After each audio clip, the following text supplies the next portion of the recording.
All right.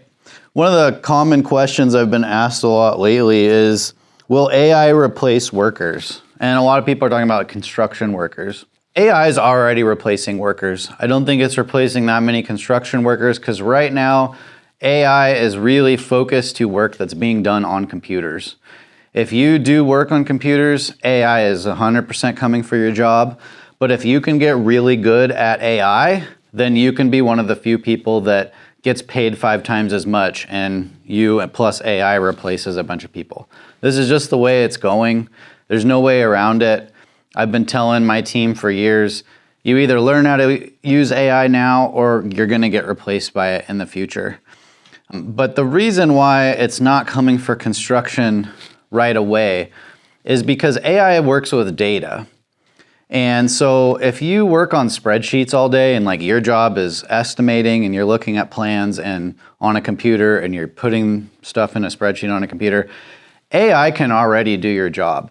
It probably can't do it as well as you can, but in certain areas or certain parts of your job, it can do it way better than you, way faster. And so as time goes on, AI is going to 100% replace a lot of estimating. And what you'll have, instead of having a team of 10 estimators doing this many estimates, you're going to have 1 or 2 doing the same amount or more estimates with AI doing the majority of the work and the human just quality controlling and making sure that everything is accurate. Because there's a lot of risk to that. If AI has a hiccup or hallucinates, it could cost you a ton of money, or even worse, kill people. So there's always going to be some kind of human involvement when it comes to things that are risky. But the biggest barrier to entry for like plumbing or like things that require your hands is, it's not that robots aren't going to be able to do that soon. It's that we don't have the data to teach the robots how to do it. But we will very soon. If everybody had been wearing a GoPro while they did plumbing, and you had 100,000 hours of footage of people doing plumbing, you can teach robots how to do that. And as long as they have the dexterity to get in there and do stuff, then they can do it. And so that time's coming soon. I will guess in the next few years, we're gonna have robots starting to enter the construction field. And you're gonna have operators and quality control people that work alongside them and make sure that everything is being done right.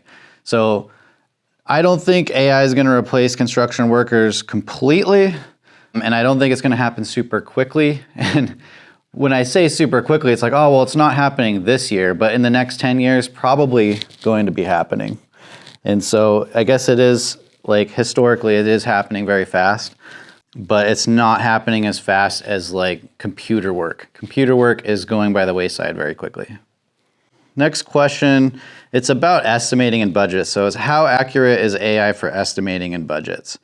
With Claude Opus and like GPT 5.4 just came out, these models are getting super, super smart.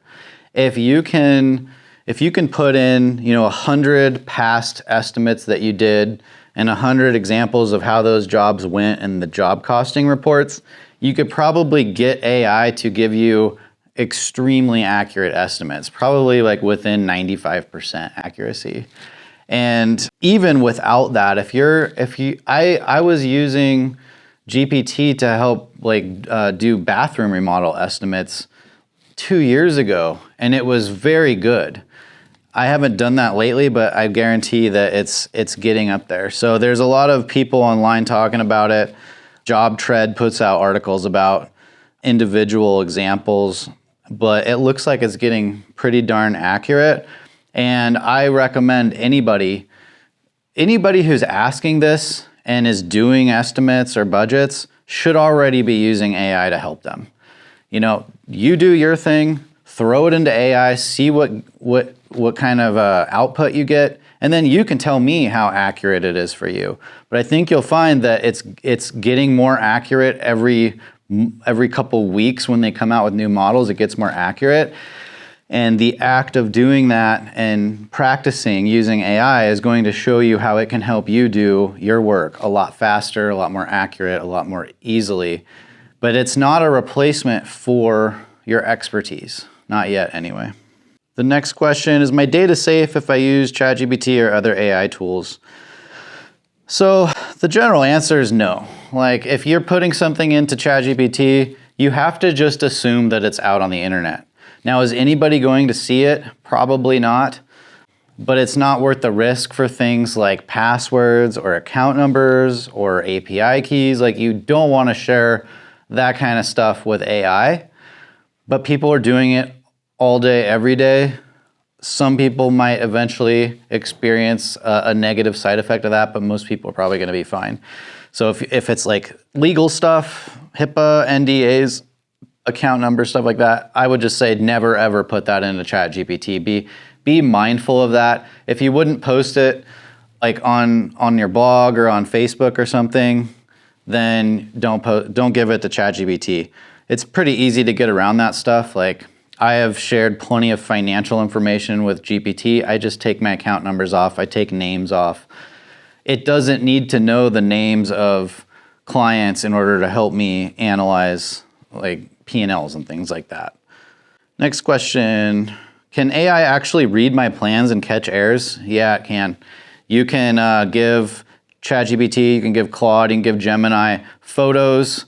Some of these AIs can read videos now, and they are getting very good at the visual stuff. And so, yeah, you can 100% use it to read plans. But again, like don't rely on this stuff 100%. Like we're not at the point yet where that's like a safe idea. But some people are probably getting away with it right now. This guy asked, I hate typing.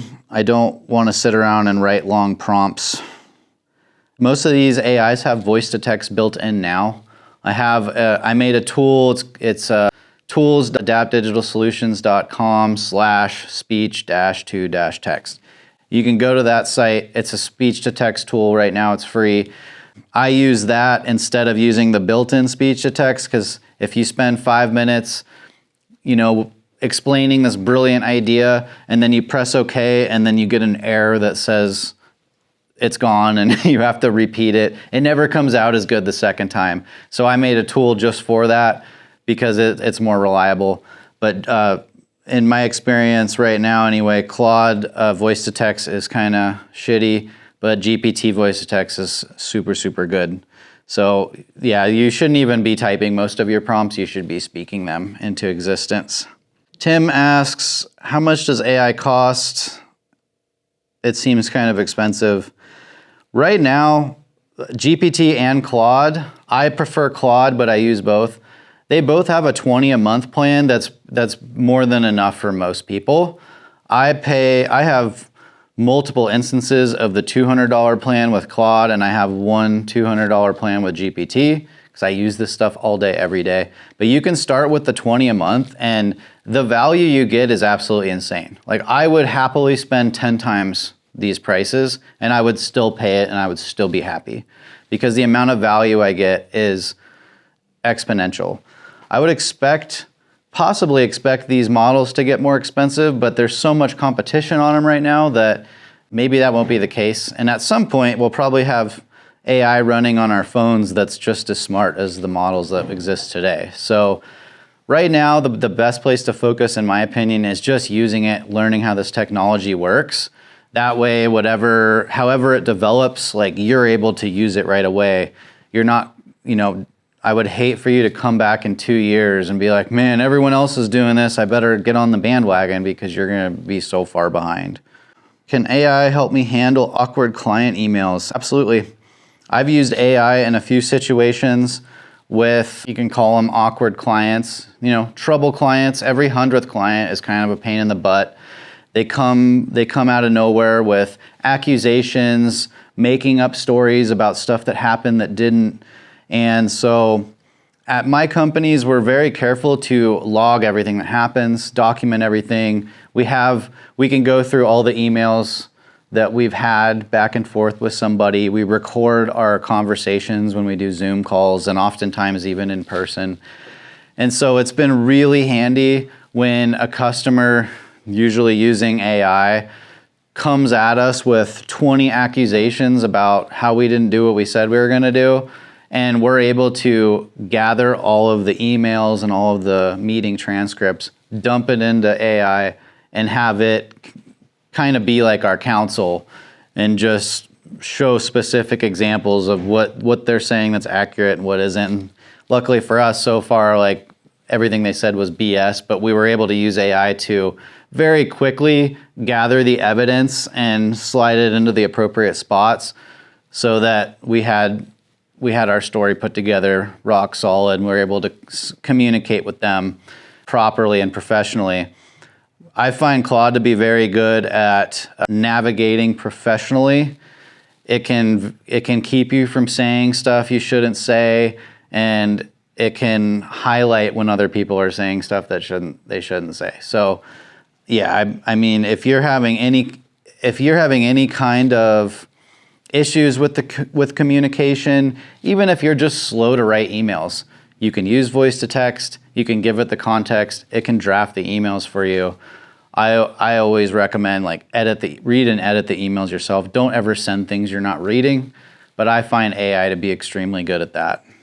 How can AI save me time on paperwork and admin? So this is one of the best use cases for it, really. I have a friend who is a sales guy. He does like 6 sales calls a day. At the end of the day, he spends about an hour summarizing the calls, explaining how it went, noting all the follow-ups. Like he has about 45 to 60 minutes a day, 5 days a week of this admin stuff. And he was able to set up a little AI system where his call transcript automatically goes into the AI. And so at the end of the day, the AI gives him the full report, and all he has to do is check it and copy paste it in the right spot. So that hour a day turned into like 5 minutes, and so saved him almost 5 hours a week. When you start using AI, you're going to find tons of ways that it can help you do little things like that. Like if you're getting like paper documents, things even in handwriting, you can take a picture of them, give them to AI, it'll convert it to text super quickly. It's a huge time saver. It's so easy to use. The only way to learn how to use it is to start doing it. Go to Claude AI, download it, pay the $20, start using it every day, and then you'll know what to do. If you're ever confused or not sure what to do, just ask Claude. It will literally tell you what you can do. You can take a picture of a job site, ask it questions, it will help guide you. All right, we'll finish with this one. My team is resistant to AI. How do I get them on board? I'll use the example of my grandma, possibly the most technically averse person I've ever known.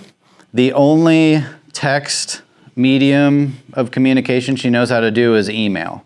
She won't text message. She doesn't like calling anymore. She will only email, and she gets extremely frustrated if you don't email her back right away. And so what I set up for her is I basically set up a little AI chatbot that can communicate through email. And I didn't tell her what it was. I just said, hey, Grandma, you can email this email address and ask it any question you have, because she's always asking me questions of like, oh, how do I do this in email? Oh, my computer's having a problem. And so she can just type her question, send an email to this person, and then it will respond with instructions on what to do. And so I'm teaching her how to use AI without telling her that that's what's happening, because if I told her she was using AI, she'd throw her hands up and say, I'm not doing that, I can't do this.